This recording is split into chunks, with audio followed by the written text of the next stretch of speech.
Quick reminder from your friendly neighborhood psychiatrist who also happens to be certified in nutritional psychiatry that the following are in fact vegetables, even if we don't always think of them as vegetables. I'm Dr. Brooke, and this is Cook with Dr. Brooke, where we talk about the connection between nutrition and mental health outcomes with a board-certified psychiatrist. And I talk about vegetables a lot because they're really important for our mental health and our physical health, for our brains and our bodies. And most Americans are not getting enough of them. And a lot of nutrition advice online tends to get a little bit elitist and classist, and sometimes talking about fresh produce and veggies is difficult for people to access. People are on budgets. People are trying to stretch that grocery bill. So what are some practical, actionable things that we can do to get more veggies in our diets that maybe you hadn't thought of before? So one vegetable that you can start counting as your vegetables with your meals are pickles. I should have included these in my last video. I love pickles. They're just pickled cucumbers. So it's a vegetable, put in a can, and then pickled. There are a couple different ways that you pickle pickles. So you can either ferment them, which is really good for gut health, those probiotic. Our gut health is really closely linked with our mental health outcomes. So always going to be getting more probiotic fermented foods in our diet if we can. So fermented pickles are a good way to do that. The other type of pickles are kind of pickled in like a vinegar solution.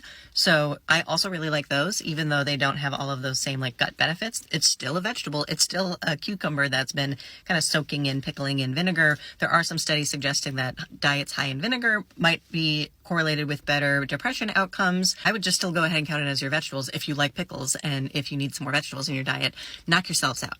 The next one I didn't even know about till recently. I learned this following Dr. Sarah over at Nutrivore. I learn so much from her every day, and very recently I learned that green plantains count as a vegetable. They're technically considered nutritionally and culinarily the same as a root vegetable, which kind of makes sense to me.